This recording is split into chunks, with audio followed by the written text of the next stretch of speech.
La isla de las palabras, con Miki Blanco.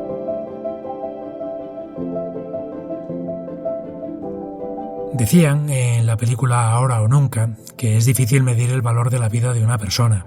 Y alrededor de esa idea teorizaban, ¿no? Decían que para algunos se mide por los seres que deja atrás, para otros se mide por la fe, para otros por el amor, y hay incluso para quien la vida no tiene ningún significado. Con eso por delante, yo lo que me pregunto hoy es qué pasaría, por ejemplo, si se midiera el valor de una persona por los guiones que ha escrito. ¿A quiénes le daríais mucho valor y a quiénes le daríais muy poco? Y sobre todo, ¿cuánto valor os daríais a vosotros mismos? Ahí lo dejo. Bienvenidos a la isla de las palabras.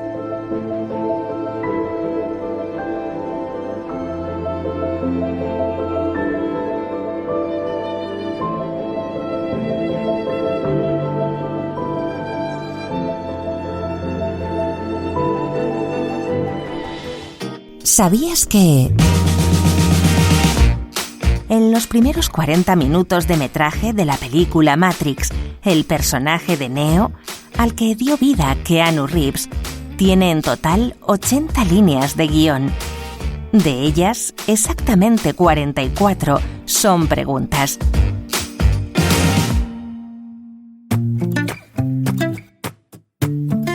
Una página, un minuto.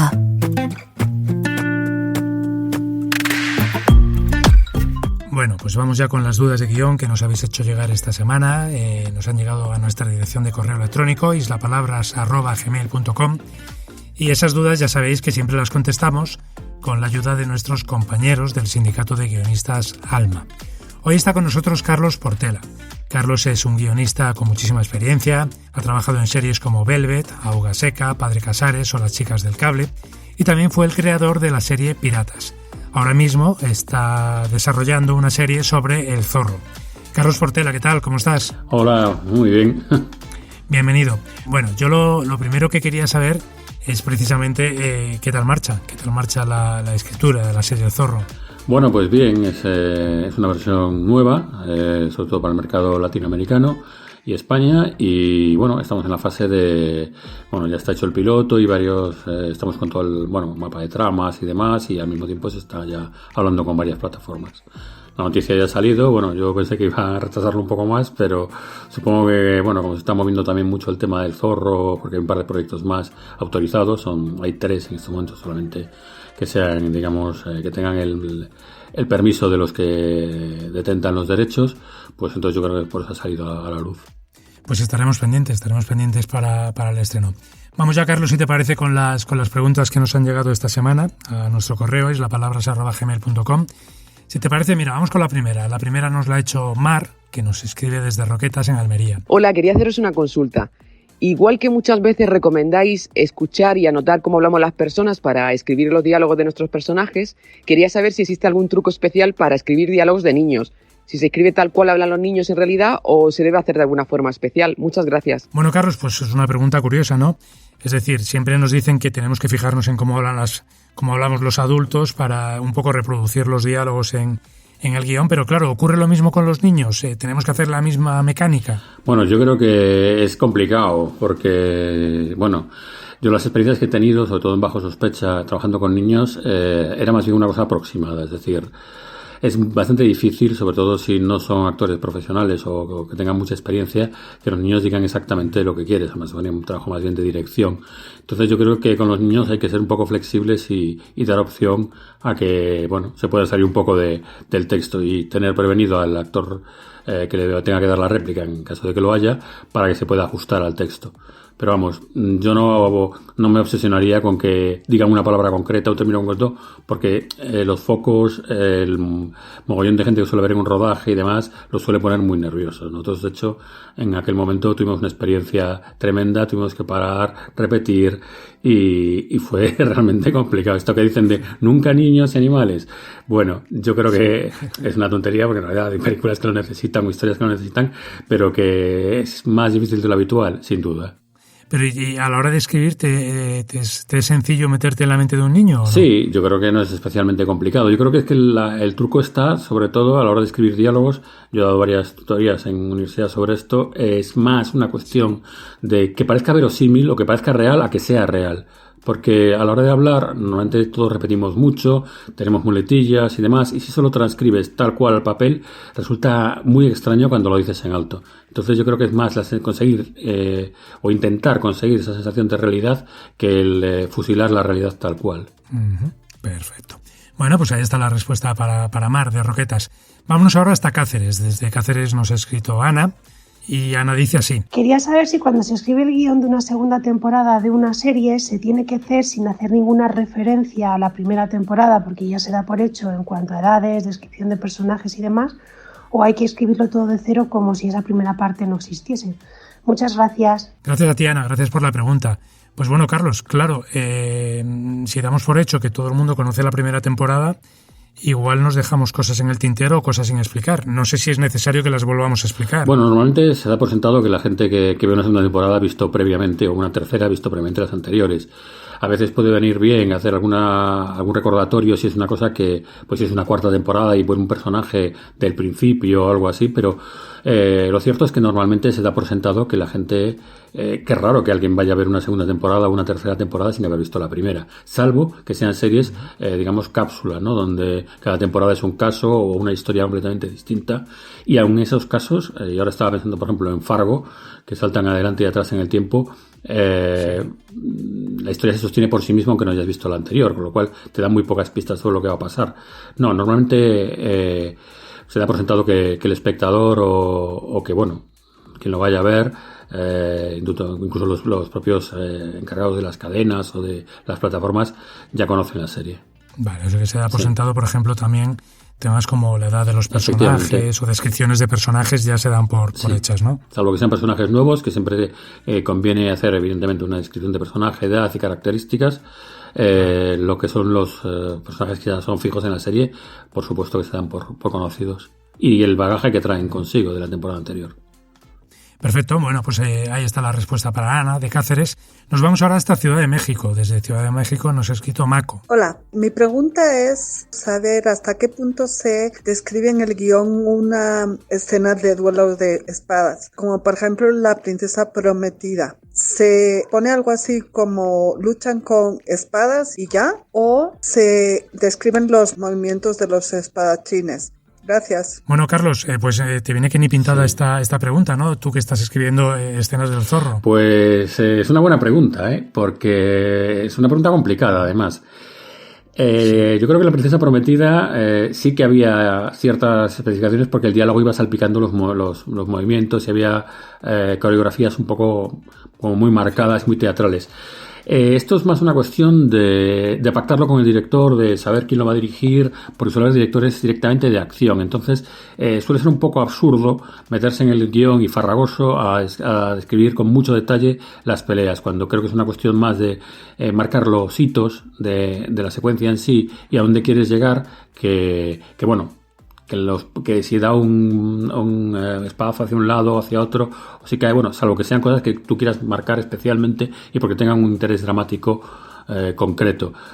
Yo por lo menos intento no meterme mucho en eso, porque creo que es más una cuestión visual y que compete más a otros departamentos, y luego si tienes si te toca ser el showrunner o lo que sea, pues entonces ahí sí que ya está más en tu terreno, pero a priori creo que es una cuestión más visual, con lo cual, primero, normalmente no conoces la localización cuando lo estás escribiendo, y eso en realidad es la típica trampa, incluso para los de producción y para el resto del equipo, porque los estás obligando a buscar un sitio o una localización muy concreta que luego a lo mejor no funciona bien. O sea, entonces yo creo que lo mejor es indicar qué es lo que quieres que ocurra, así en términos generales, a los personajes, salvo que sea pues una cosa en que alguien pues pierde el momento, que pierde el florete o la espada o la pistola o lo que sea, y en ese momento pues sí, conviene indicarlo, o que le pegan un tiro en medio de la pelea y entonces se hiere y por eso le pasa algo, sí, pero ya si finta hacia la izquierda, hacia la derecha, si da 3 pasos hacia adelante o hacia atrás,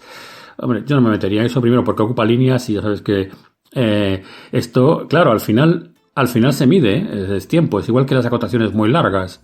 O sea, eso a veces es una trampa, el querer indicar de más. Yo hay una cosa que en general he comprobado, y es que los guiones en Europa son más largos que los americanos y los americanos son más largos que los asiáticos.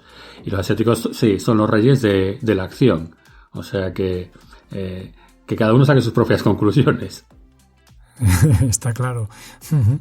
Oye, pues me quedo con esa idea, me parece muy, muy interesante, muy interesante. Perfecto, pues ahí está la respuesta para Mako de Ciudad de México. Y nos vamos ya, Carlos, a por la última pregunta, que nos la ha hecho Nacho desde Madrid. Mirad, estoy escribiendo una serie en la que uno de mis personajes es el perro del protagonista. Y en una determinada escena necesito que el perro haga una serie de cosas concretas, sencillas, pero concretas. Y os quería pedir consejo por esto. ¿Dejo un poco abierta la escena y no arriesgo? ¿O lo escribo tal cual, fiándome de que se va a conseguir que el perro lo haga? Muchas gracias. Bueno, Carlos, pues si nos decías al principio que había que tener cuidado con escenas de niños y de animales, hoy tenemos escenas de niños y escenas de animales. Y acción, vamos, esto es como... Y de acción. Realmente las preguntas son interesantes. Pues vuelvo un poco a la respuesta del inicio. De todas maneras, hay una diferencia con los niños. Es decir, hay perros profesionales ya entrenados para actuar y cuyos cuidadores... saben sacarles mucho partido, tratándolos bien y demás, que esto por supuesto yo lo doy por sentado, claro. Entonces creo que con un perro en concreto sí se puede ajustar más, a veces que si el niño, en el caso de los niños, si son niños muy pequeños, claro, cuanto más pequeño sea el niño, más difícil es. Pero los animales se les puede entrenar, y además los animales que normalmente se lleva un plató están ya, digamos, son animales actores, por decirlo de alguna manera, y yo creo que es más fácil que puedan hacer lo que uno quiera que haga, ¿no? Y si es si él dice son movimientos marcados y específicos para una secuencia concreta y demás, pues hombre, yo creo que eso sí lo puedes marcar. Con un niño, yo creo que es que el problema, vuelvo a lo de antes, es más un poco también los nervios, si están los padres delante o no, o los cuidadores o quien sea. Claro, con el perro, si está el cuidador delante, suele estar tranquilo. Entonces también es más fácil que pueda hacer lo que se le pide, ¿no? Sí, si está entrenado va a hacer lo que sí le han enseñado, claro. Uh-huh. Vale, perfecto, pues hemos llegado al final, Carlos. Bueno. Me quedo con muchas de las ideas que nos has contado, ¿no? Sobre el cuidado que hay que tener con los niños a la hora de escribir los diálogos. También, bueno, las escenas de espadachines que nos decías que cuanto más ahorremos dentro de lo posible en texto, mejor para que gane la acción, ¿no? Y también esta última de que no es necesario que seamos conservadores, en especial con el tema de los animales, y podemos dar un poco rienda suelta a la hora de escribir. Carlos Portela, que ha sido un placer que nos acompañes hoy y que ha sido muy útil. Te agradezco enormemente la ayuda. El placer ha sido para mí, y bueno, y la verdad es que las preguntas han sido muy interesantes porque no eran de respuesta única, es decir, siempre hay, yo creo que como en la escritura de guiones, bueno, tantas respuestas como guiones. Entonces, sobre todo yo creo que lo que hay que tener es sentido común a la hora de escribir.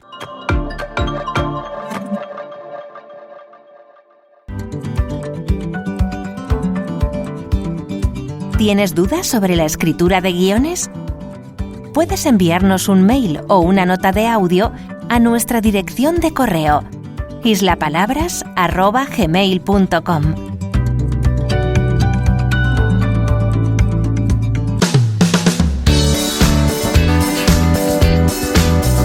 La Isla de las Palabras, el podcast de Isla Aventura. Bueno, pues ya sabéis que tenemos con nosotros la segunda edición de Isla Aventura y que la apertura de la convocatoria fue el 10 de diciembre. Y atención, porque hoy, 23 de febrero de 2021, que es cuando estamos grabando este podcast, ya podemos decir que las 8 plazas para participar en el laboratorio de guión más extremo de España, pues ya tienen nombre. María José Manso, directora de Isla Aventura, buenos días. Hola Miki, buenos días, pues muy contenta. Como tú dices, ya hemos puesto en marcha la segunda edición y el viernes pasado ya por fin pudimos pues comunicar, ¿no?, el nombre de los 8 participantes de esta segunda edición y bueno, pues con muchas ganas ya en plena producción y con muchas ganas de recibirlos en la isla de La Palma. Oye María José, antes de nada, el número de proyectos recibidos en cuanto a series y largometrajes, ¿ha cambiado mucho con respecto a la primera edición? Sí, hablamos de unos 30 aproximadamente. En la primera edición pues estuvimos entre 80 y 84, creo recordar, y este año hemos recibido 117 proyectos y lo más importante, de 7 países diferentes. lo que nos hace pensar que esa promoción que estamos haciendo tanto a nivel redes como en prensa, pues bueno, está llegando a muchos sitios, y también nombrar nuestro podcast, ¿no? Este podcast de la Isla de las Palabras, que yo creo que está llegando de verdad a muchos guionistas de todas partes del mundo. Uh-huh. Nos dices que han llegado a varios países. ¿Qué países, por ejemplo? Pues mira, hemos recibido propuestas desde Argentina, desde Paraguay, Ecuador, México, Estados Unidos, Reino Unido y por supuesto de España, ¿no? De muchos puntos de nuestra geografía. Y el año pasado, bueno, en la primera edición, pues sí es verdad que recibimos desde Venezuela, desde Cuba y también desde Reino Unido, pero sí nos ha sorprendido mucho ya te digo, la procedencia, ¿no?, de este año de los participantes, y sí que hemos ido preguntando también cómo se han hecho eco o cómo han conocido, ¿no?, esta convocatoria, sí. Y todos coincidían en las redes sociales, en el podcast de la Isla de las Palabras y bueno, y en el boca a boca también, así que nada, muy contentos. Uh-huh. Oye, y entonces con tanto proyecto supongo que el proceso de selección habrá sido bastante complicado, ¿verdad? Sí, fíjate que bueno, en lo que es la sección de series hemos recibido alrededor de 43 o 44 propuestas, en la de largos unos 73, sí. Y ha sido realmente complicado, mucho más lógicamente en la parte de largometrajes por el número de propuestas, pero creo que los seleccionados y las seleccionadas y las historias que han elegido, que tengo que decir que a diferencia del primer año que leíamos, ¿no?, muchas más historias basadas en hechos concretos, hechos históricos, ¿no?, y de otros siglos en la Isla de La Palma, sí. Este año nuestros participantes se han animado mucho a hablar mucho de historias que pueden pasar actualmente, ¿no?, y que están enraizadas en la isla pero que son actuales, ¿no? Y yo creo que uh-huh. Es una buena noticia por una parte, porque a la hora de producir un guión es mucho más económico, ¿no? Pues que lógicamente que sea en una época actual, ¿no? Y bueno, y por otra parte por esa creatividad, ¿no? Porque son historias que yo creo que pueden funcionar muy bien en tono drama, en tono comedia, y bueno, y ya las iremos desvelando poquito a poco. Uh-huh. Oye, nos dices ya entonces que tenemos los 8 finalistas, ¿no? Cuéntanos un poquito más, desvelanos sus nombres y cuéntanos un poquito más sobre ellos. Pues mira, en la sección de series tenemos a 2 hombres y 2 mujeres. Héctor Beltrán, que viene de Madrid con su título Building La Palma, y su tutor pues va a ser en este caso Rodrigo Sopeña. Sí. Ana García Soteras, ella viene de Barcelona. El título de su proyecto es La Sangre de los Pinos, también tutorizado por Rodrigo Sopeña. Carles Velat, de Barcelona, con el título de Los 12, ahí tutorizado por Nacho Faerna. Sí. Esther Fernández Guerra viene de Reino Unido, aunque ella es canaria, que bueno, ella va a ser una adaptación del libro de Elsa López, Las Brujas de la Isla del Viento, ¿no? Uh-huh. Y luego en la sección de largometrajes tenemos a José Ramallo, que viene de Tenerife, con su título Semillas, va a estar tutorizado por Isa Sánchez. María Cuenca, ella es madrileña pero reside actualmente en Tenerife, con su título Airán, y va a estar tutorizado por Mercedes Afonso. Beatriz Arias Rodríguez, madrileña, con su Guasimara como título y también tutorizado por Isa Sánchez. Y para finalizar, Alberto Laoude Fernández, que viene de Gran Canaria, y su título es Crónicas de una niebla, y también tutorizado por Mercedes Afonso. Nosotros estamos realmente contentos porque tenemos 4 mujeres, 4 hombres, y en este caso 4 canarios, que por una parte el tema de promoción, ¿no? Nos encantaría que los guionistas vinieran desde lo más remoto de los lugares del mundo, ¿no? Y que de repente descubrieran, pero por otra parte también contentos, y lo hablábamos con las tutoras y con los tutores, de ese nivel, ¿no?, y ese talento que hay en nuestras islas, que al final es el territorio donde se desarrolla este laboratorio de guión. Claro que sí. Entiendo, María José, que si alguien quiere conocer con algo más de detalle, nosotros vamos a hablar con todos ellos aquí en las próximas semanas, pero ya de momento, quien quiera conocerles un poquillo más, entiendo que puede ir a las redes sociales y a la página web de Isla Aventura, ¿verdad?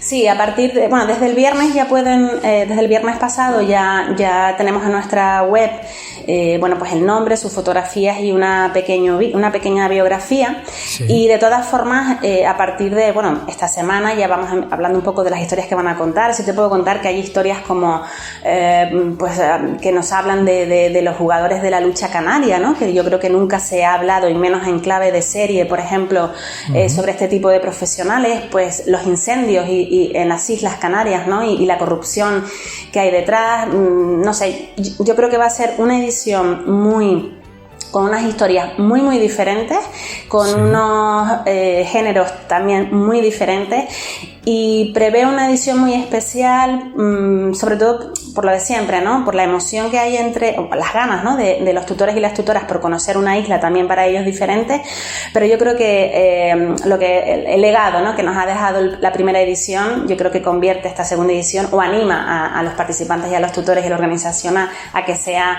pues eso, una segunda edición especial y no sé, de la que esperamos sobre todo eso, mucha emoción y que sea de verdad una aventura para todos.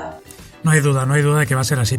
¿Qué es lo siguiente, María José? ¿Qué va a pasar ahora con todos ellos? Bueno, pues ahora, como te decía al principio, estamos en plena producción. Ya empezamos pues con todos los preparativos, ¿no? Para la semana de bienvenida que se va a desarrollar en la semana del 15 al 21, digamos, de marzo, ¿no? Sí. Y bueno, pues ahora toca billetes de avión, alojamiento, pues lógicamente preparar los espacios donde vamos a participar, ¿no? O donde vamos a compartir con los guionistas, pues teniendo en cuenta la pandemia, ¿no? Y bueno, pues esperando con muchas ansias esa primera visita en la que vamos de alguna manera, ¿no? Que el día 16 de marzo tenemos prevista una presentación en la isla y en la que vamos no solo a presentar, ¿no? a esos participantes, sino también en la que vamos a unir participantes, tutores, organización y todas aquellas personas de la isla que puedan ayudar a documentar, ¿no? esos guiones. Yo creo que va a ser muy bonito y comenzar esa aventura todos juntos, pues vamos a ver qué sale de ahí, ¿no? Bueno, pues como os decíamos, aquí en la Isla de las Palabras, evidentemente vamos a ir conociendo a todos los protagonistas, vamos a ir siguiendo el desarrollo de todo el laboratorio. Y nada, María José, simplemente desearte mucha suerte y darte las gracias por haber estado con nosotros. Nada, Miki, gracias a ti, gracias por hacerte siempre eco de nuestro laboratorio y nada, nos vamos a escuchar mucho en las próximas semanas. Gracias y suerte. Muchas gracias.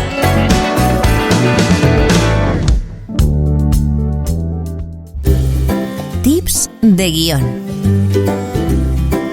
Hay millones de personas en el mundo. Ninguna de ellas es un secundario. Todos son protagonistas de sus propias historias. Y nosotros, como guionistas, tenemos que darles lo que merecen. Charlie Kaufman.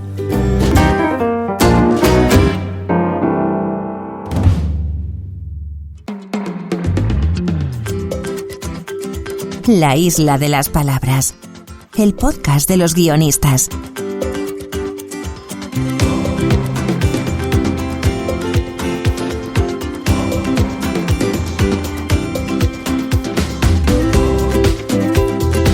Hace cosa de un par de años, escuchando una charla de guión, descubrí algo en lo que no me había parado a pensar. Y es que los monólogos pues también tienen su propia estructura, como ocurre con el guión de una serie o de una película. Y hoy hemos querido invitar al autor de aquella charla para que nos hable precisamente de la escritura del guión de monólogos. Él es cómico profesional y guionista en programas como El Club de la Comedia, Buenafuente, El Intermedio o Leitmotiv, y se define además como ukelelista y como un cómico que canta. Marcos Mas, ¿qué tal? ¿Cómo estás? Hola, ¿qué tal, Vicky? Encantado de estar aquí con vosotros. Bienvenido. Marcos, yo tengo que reconocer que aquella charla se me quedó grabada porque cuando hablamos de guión, pues como decía, ¿no? Siempre pensamos en series o en películas, pero claro, un monólogo le ocurre igual, ¿no? Tiene su propia estructura.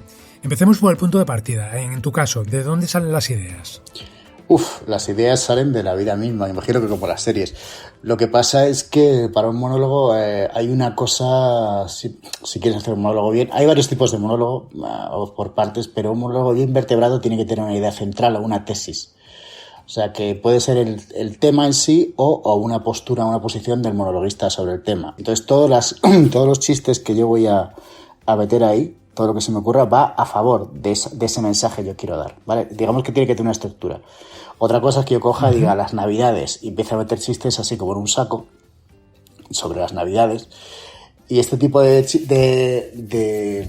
monólogos, digamos, río, sí, por llamarlos así, tiene más libertad para el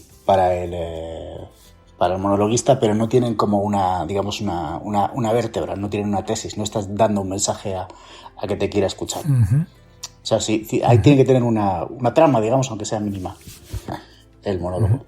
Claro, porque entonces cuando tú te pones, por ejemplo, a escribir un monólogo, ¿por dónde empiezas? Es decir, ¿hay una estructura como en una serie o una peli en la que hay varios actos, hay unos puntos de giro. ¿Cómo empiezas? Bueno, técnica, a ver, empiezo porque me lo encargan, básicamente. Yo tengo que vivir de esto, entonces digo, me pongo ahí a lo bruto. A ver, estructura. La estructura es mínima. En el stand-up las estructuras son mínimas, es un arte como muy minimalista y yo creo que ahí está su grandeza porque es un actor que ni siquiera es actor, es un personaje que ni siquiera es personaje, haciendo de sí mismo un poquito, digamos, mejorado. Es un personaje, es uno mismo, un poco premium, pero tiene que ser uno mismo. Sí. Y luego las técnicas son muy sencillas. Hay muy pocas y son muy sencillas, pero aún así, habiendo tan pocas, hay muchísimas que son desconocidas o que no se usan. Y una de ellas, por ejemplo, es la estructuración del monólogo. El monólogo, sí. Además esto lo aprendí de Juan Tamariz, que dio una charla sobre estructura de magia, porque la magia es más o menos un monólogo ilustrado con cosas, digamos, medianamente sobrenaturales. Pero realmente tienes que tener una estructura, básicamente es un arranque fuerte, lo que suelen llamar un opening, que es que tú tienes el primer minuto. En el caso de que sea un monólogo de programa, por ejemplo, Buenafuente, no hay problema porque la estructura es un poco diferente porque ya sabes que el público conoce al artista, al personaje y lo tiene comprado, porque si no, no estaría viendo el programa. Pero si, por ejemplo, vas a hacer un monólogo en un bar, tienes que decir quién eres y dar a entender desde el principio cuál es tu tipo de humor y que es digamos que es un poco el sumario que tienes que hacer al principio. Es lo que se llama el opening en estructura y ahí lo que aconsejan los manuales, no hay muchos pero los hay, sobre todo en inglés, es que sea una entrada fuerte y que defina un poco tu personaje. Y que si puedes hablar de la tesis, mucho mejor. Hola, ¿qué tal? Soy Marcos Mas y vengo a hablar de la invasión a la que nos tienen sometidos los ukeleles. Eso sería el primer párrafo. Y a partir de ahí, una batería de chistes cuanto más cortos y más potentes mejor, para dejar claro de entrada quién eres y qué es lo que haces y qué es lo que le prometes al público en los próximos minutos. Dar a entender que eres un tío divertido y que merece la pena que hayan pagado la entrada o se pongan a ver la tele para estar contigo los próximos 3 o 4 o 5 minutos. Y luego ya el desarrollo de la tesis. Si yo estoy diciendo que los ukeleles van a acabar con la civilización occidental, tengo todos los chistes, tienen que ir a favor de esa tesis. Y luego ya el final. El final tiene que ser pues lo más potente. El mejor chiste que tú tengas, el mejor bloque que tú tengas tiene que ir ahí. Porque para que la gente se quede un buen sabor de boca y es lógico en todas las obras, digamos, dramáticas, la estructura es la misma, el final es lo más potente. Tiene que ser un final que sí que lo decía Stanislavski, es como es como coger una piedra y tirarla, que no es que se sepa que es un final, que no es como diga, bueno, buenas noches, ya se ha terminado el show. Tiene que ser tan grande que la gente rompa el aplaudir, no tienes ni que decir que te vas. En teoría, claro. Luego hay que ponerse a hacerlo. Claro. O sea, que sería, digamos, el opening sería, si tuvieses del 1 al 10, pudieses moderar la intensidad, empezarías con un 8, luego ahí subirías del 6 y terminarías en un 10. Hay una especie de montañita así y haces una buena presentación y luego tienes que desarrollarla hasta llegar al final. O sea, es una especie de valle. Es que, claro, ese audio no puede hacer el dibujo, pero es un dibujo precioso. Sí, pero se entiende perfectamente. Oye, nos hablas de distintas intensidades y claro, ¿tú cómo pruebas que, por ejemplo, que un gag está funcionando? ¿Lo haces con amigos? ¿Lo pruebas lo testas de alguna forma?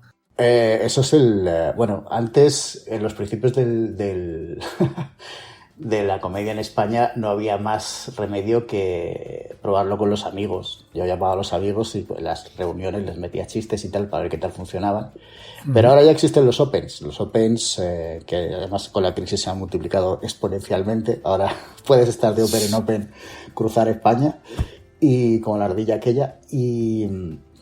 Y lo bueno que tiene es que tú puedes, son shows que son pues muy baratos para el público y los cómicos, digamos, solemos trabajar gratis para probar nuestro material ahí. Tienes un bloque más o menos bueno y te vas allí a un garito ahora no sé si se podrá, pero a las 10 de la noche con público ya más o menos que sabe a lo que va y ahí pruebas tu material. Y con eso vas construyendo tu número hasta que sepas lo que...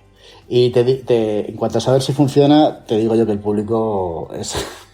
No tiene la menor la menor concesión. O sea, si un chiste no funciona ni a la 1, ni a las 2, ni a las 3, y si funciona, funciona siempre. Bueno, no es tan así, o sea, hay muchas circunstancias que pueden afectar a que un chiste funcione. Pero básicamente lo bueno y lo malo de la comedia es que es muy sincera. Las cosas funcionan o no, y lo sabes al segundo. Cuando sales ahí y la gente no se ríe. Eso es así de cruel y así de bonito, por otra parte. O sea que en realidad es un guión, ¿no? El del monólogo, que a través de los opens, como nos cuentas, se va reescribiendo, ¿no? Hasta que se llega a la versión final. Sí. Además, bueno, yo siempre, para que te hagas una idea, en los programas como Buenafuente se escribe. O sea, yo habré escrito como unos 1000 monólogos que se han emitido, pero en bruto he escrito como unos 3000 o 4000 porque siempre se genera muchísimo más material del que se usa. O sea, tú escribes en un brainstorming con compañeros o tú solo, escribes todo el material que se te ocurre, todos los chistes que se te ocurren sobre un tema de actualidad, de un tema dado, o de una anécdota que te ha pasado o que le ha pasado a alguien, escribes todo. Y luego eso lo tienes que pelar, tienes que resumir y condensar. O sea, que se escribe a lo mejor 3 veces más de lo que se emite si se hacen bien las cosas, claro. O sea, como ocurre con el guión de una serie o de una película, claro, que se va descartando. Ya sabemos que escribir no es escribir, sino reescribir y reescribir. Eso es. Y en mi caso yo además soy bastante, digamos, integrista de la brevedad. O sea, soy muy fan de los one-liners, entonces intento que todo lo que se diga, primero, para mí, que esto es una cuestión de gustos, pero para mí todo lo que se dice absolutamente en un monólogo, cuando empieza una cosa que saca, tiene que ser gracioso. Todos son chistes, no vale explicaciones, no puedes perder el tiempo porque el público no te lo perdona para empezar. Y luego, cuanto más corto y más contundente sea todo, mejor. Porque es mucho más, si tú tienes, no sé si bueno, ahora hablando de la anatomía del chiste, no sé si vamos a hablar después. Los chistes tienen 2 partes básicas, una que se llama la premisa o setup en inglés, que es donde preparas el chiste en sí, y luego está el punch, que es el golpe, el chiste en sí, que es una sorpresa o un giro donde no te puedes, te sorprendes al público y se produce la risa. Entonces la proporción que tiene que haber entre el setup y el punch tiene que estar muy medida. Si tú tienes demasiado setup y muy poco punch, aunque el chiste sea bueno, el chiste no funciona. O sea, si para contarte un chiste de Jaimito tengo que estar 2 horas hablando, pues muy bueno que sea el chiste, no va a funcionar. Sí, no es eficaz. Por eso es muy importante condensar incluso el lenguaje. O sea, si puedes escribirlo en 2, si tiene 3 líneas lo puedes poner en 2, ponlo en 2, y si puedes ponerlo en una, en una. Claro, esto va en la línea de algo que ya te oí decir en alguna ocasión, ¿no? Que decías que conocer las estructuras de la comedia te ayuda porque a veces se trata solo de rellenar los huecos para construir los chistes. Sí, eso es. Si tú te fijas en el intérprete de stand-up cuando sale a hacer un monólogo, lo que hace es que, digamos, entrena al público a reírse a un ritmo determinado. Esto es así, o sea, tú tienes una serie de chistes que te funcionan y los haces reír 3 veces al público, y si dices algo en el sitio exacto donde antes había un chiste, la gente se ríe. Es curioso, porque somos animales de costumbre, pero claro, hombre, lo ideal es que haya un chiste siempre. Pero tú generas un ritmo con el público, con ese diálogo de yo hablo y vosotros reís, que además ese ritmo es lo que hay que aprender a hacer, porque tú puedes acelerar o acelerar ese ritmo según te convenga en la interpretación.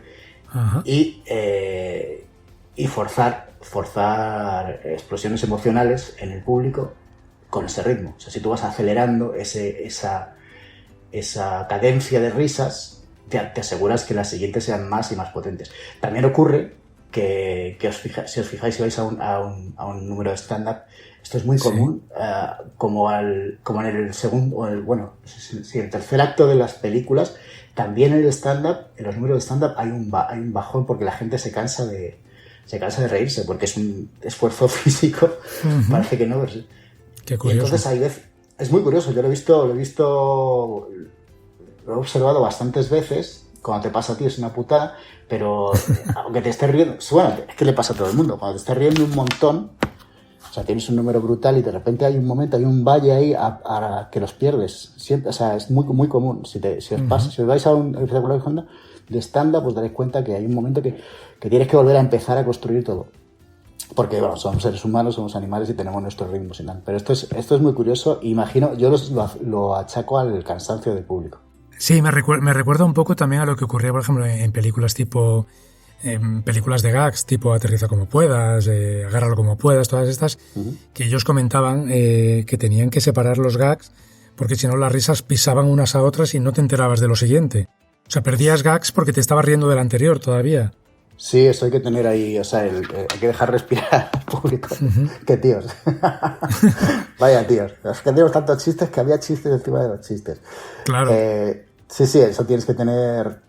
Esto es el timing en cuanto a la interpretación, más que a la escritura, que también, pero es fundamental. Es fundamental. Es como, yo a veces lo pienso, es como si tú tuvieses, tocar un solo de violín de Beethoven, un solo de violín, pero lo hicieses a ritmos diferentes, no al ritmo que puso el compositor. Entonces, no es igual. O sea, aunque sean las mismas notas, si tú las dices más espaciadas, o muy lentas, o muy rápidas, no va a funcionar. El monólogo empieza, cuando tienes tu número ya, empieza a funcionar, es como una pieza musical.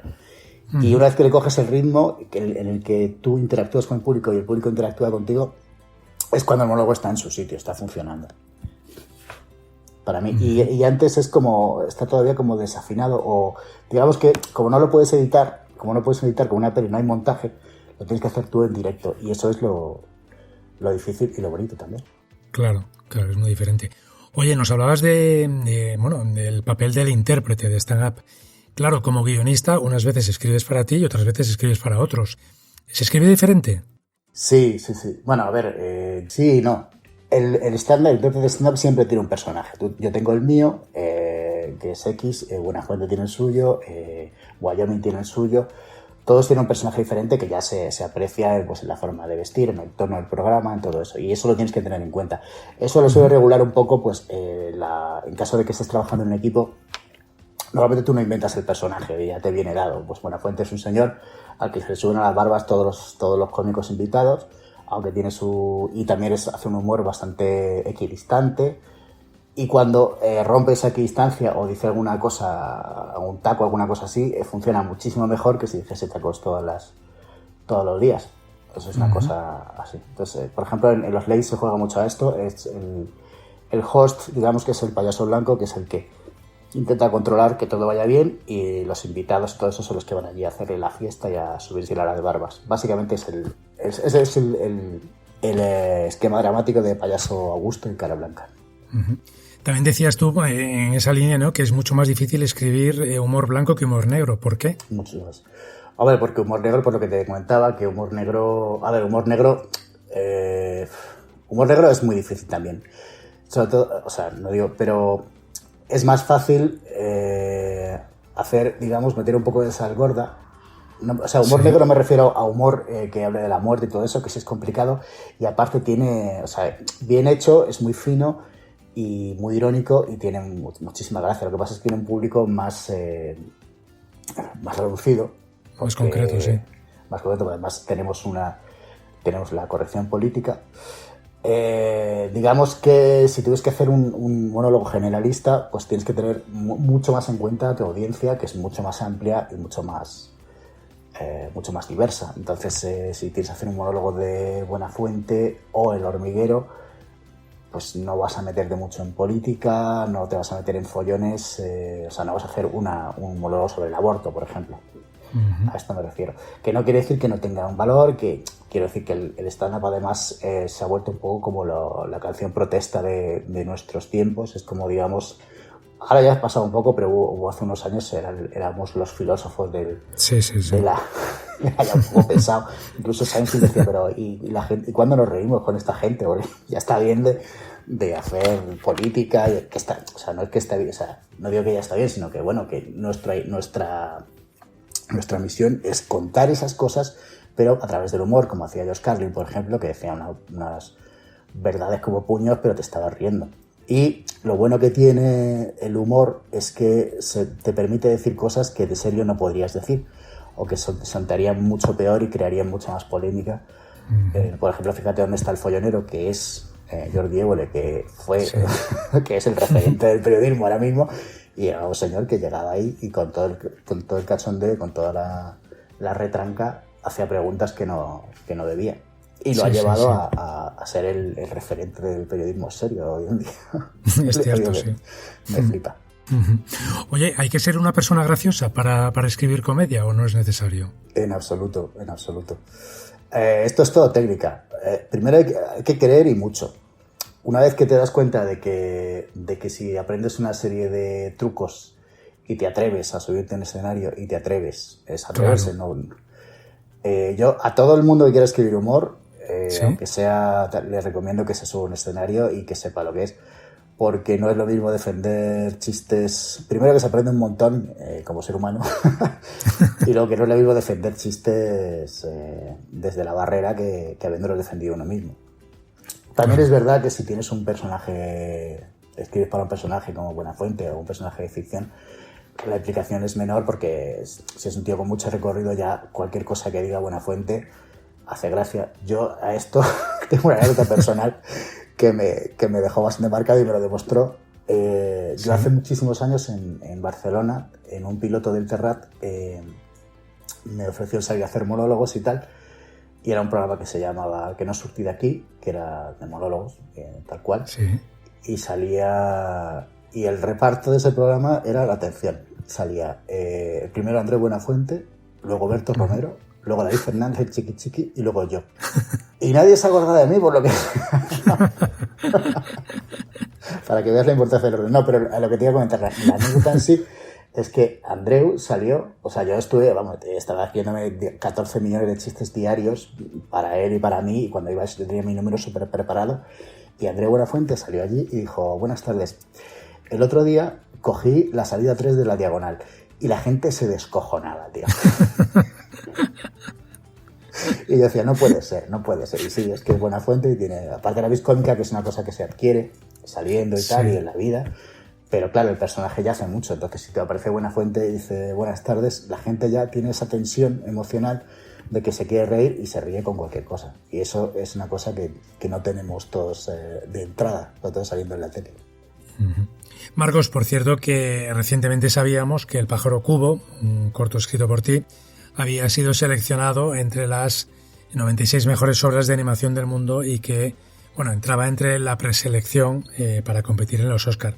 Finalmente no lo consiguió, pero bueno, ya es todo un éxito haber estado entre esas candidatas, ¿verdad? No, bueno, era muy difícil, son 96 obras de todo el mundo. Sí. Y ya bastante bien, o sea, es con un corto de animación en verso, de stop motion, con un pájaro de trapo, yo creo que hemos llegado muy, muy lejos. Y además, es que ahí te pegas con Disney, Pixar y, o sea, que no pensaba ni llegar ahí, vamos, es una cosa completamente sorpresiva. Y, o sea, es que si de repente le pasa la mano por la cara a Pixar con un corto de animación hecho en Colombia, pues, tío, no sé qué queréis. Vamos, vaya éxito. No, para que se... Vamos, a ver, nos hemos presentado a 20 festivales y hemos ganado como 18, o sea, es una burrada lo que ha ganado el pájaro este. Estamos ahora preparando la serie en Colombia. ¿Ah, sí? Para hacer una infantil. Sí, bueno, estamos ahora con, ya sabes, esto de la producción es un rollo, porque además el corto es en stop motion y tiene una cantidad de trabajo previo brutal. Pues claro, son muñecos de alambre con fieltro que se va moviendo 24 veces por segundo. Bueno, este corto, el pájaro cubo, sí, se tardó en hacer como 7 años. O sea, una cosa... Ahora ya van un poquito más rápido porque ya tienen todo construido. Pero fueron 7 años de... O sea, ya me olvidé, yo les di el guión. Además, en plan, bueno, si lo queréis hacer. Y en plan colegas. Y a los 7 años me dijeron, oye, que estamos a los Oscar. Digo, ¿qué? ¿Qué me estás contando? Pero es que no veas el curro que tiene eso y la producción que tiene, porque tienes que construir. Tenían una casa entera llena de decorados de cartón así pintados y luego además como era su primer corto de animación, entonces durante 3 años hicieron muñecos y luego llegó alguien y les dijo no, esto no se hace así y tuvieron que volver a hacerlo los pobres. A mí me llamaban que bueno. Pero bueno, al final lo han petado. Sí, pero no, o sea, yo me lo flipaba mucho, o sea, es una cosa que no te esperas. Y ahora te digo, estamos con... Pero vamos, ahora todo el rollo de los mercados y todo eso, que es un tema que en cuanto pueda me salgo, porque... Sí, es la parte, por lo menos a mí, que menos me gusta de todo esto, sí. Es que es tiempo que no estás escribiendo y que no estás ahí creando y tal. Y que es burocracia pura. Pero bueno, en fin, ¿qué vamos a hacer? Así es la vida. Sí, siempre hay un poco el debate ese, ¿no? De si los guionistas deberíamos dedicarnos a escribir y encargarle a alguien que nos llevara ya lo que es la venta. Pero el debate precisamente está en que hay gente que dice que nadie lo va a vender como tú, ¿no? Entonces, bueno, no sé si en el caso de los monólogos ocurre también eso. Hombre, a mí lo de los monólogos para vender me ha venido muy bien. Porque, claro, si por ejemplo yo casi todo lo que hago es comedia, entonces los pitch que vas a hacer pues son pequeños monólogos. Uh-huh. Entonces, claro, vas con una estructura que los otros pitcheadores a lo mejor no tienen, ¿no? Porque ellos cuentan sus cosas y tal, y claro. Bueno, si habéis ido a una sesión de pitch, pues habéis visto que hay gente que se la mejor, otra gente la peor. Pero si vas con tu número armado, digamos, con tus 2 minutos de chistes, la cosa funciona muy bien. Y aunque no te compres la película, se quedan contigo y dicen, este tío... De hecho, había gente que se dedicaba profesionalmente a esto. Yo creo que Kevin Spacey estuvo... Bueno, no sé, os recomiendo un libro que se llama Good in a Room, que habla es de una señora que era la que recibía los pitch en ABC, me parece. Es una de estas ejecutivas, que no me acuerdo el nombre, pero se llama Good in a Room, bueno en la habitación. Y te cuenta que, por ejemplo, Kevin Spacey se dedicaba, antes de ser actor así de pantalla, se dedicaba a cogerse un guión de otra persona y venderlo. Y te cuenta todas las técnicas, digamos, para hacer un buen pitch. Está fabuloso ese libro, lo recomiendo. Está en inglés, también os aviso. Bueno, pues oye, nos lo leeremos. Good in a Room. Ahí queda. Pues Marcos Mas, te doy las gracias por habernos atendido hoy aquí en la Isla de las Palabras y te deseamos toda la suerte del mundo con todos esos proyectos que tienes en marcha ahora mismo. Muchísimas gracias. Un abrazo, Miki. Un abrazo muy fuerte.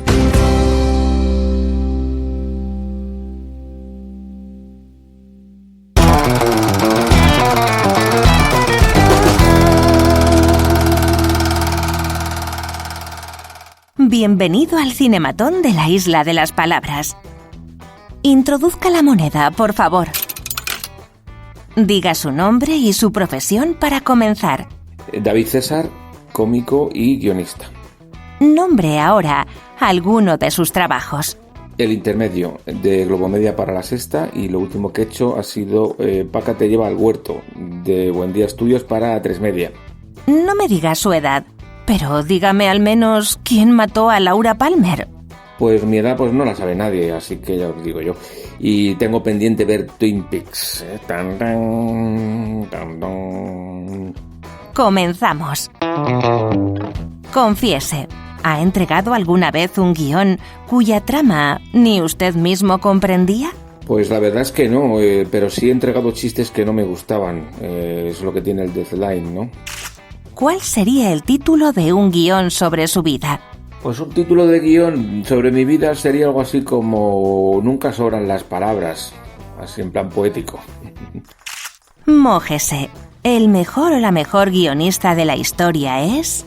Pues no se debe ni se puede elegir a una sola persona en esto del guión, pero diré Quentin Tarantino. ¿Vendería su alma al diablo por haber sido el autor del guión de...? Pues vendería mi alma al diablo por haber escrito, pues mira, por citar a más guionistas, por haber escrito Hannah y sus hermanas. Cite una frase de cine que le ha marcado de por vida. Paul Newman en El Coral del Dinero, golpeando esa bola de billar lleno de determinación y diciendo I'm back. ¿Cuál es el mejor arranque de guión de todos los tiempos? Pues ni idea, pero siempre recuerdo el comienzo de Rebeca. Anoche soñé que volvía a Manderley. ¿Y el mejor final? El final del Verdugo es demoledor. El final de Eras una vez en Hollywood, liberador. Y el final de Truman de Sesgay, redondo. Hablando de finales, ¿escribir finales abiertos es hacer trampas?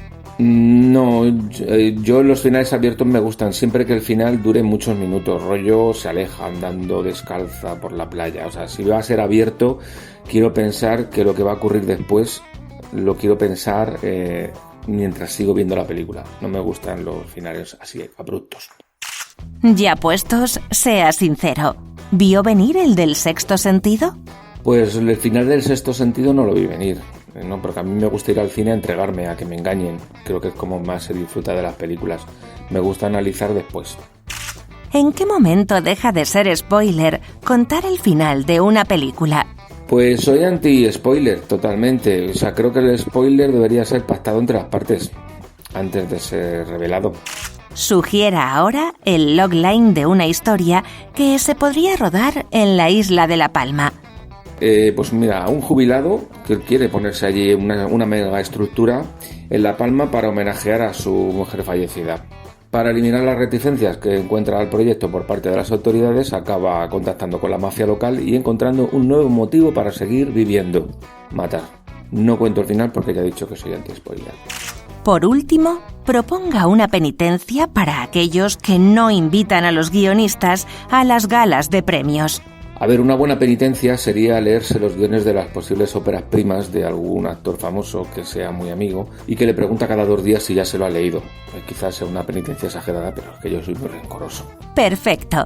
Hemos terminado. Ya puede recoger sus cinematones. Gracias por su visita. A vosotros, un abrazo.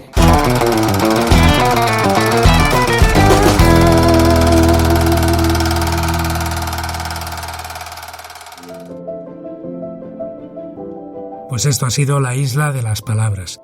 Espero que os haya gustado nuestra singladura por los mares del guión, pero si no ha sido así, recordad que en el fondo nadie es perfecto.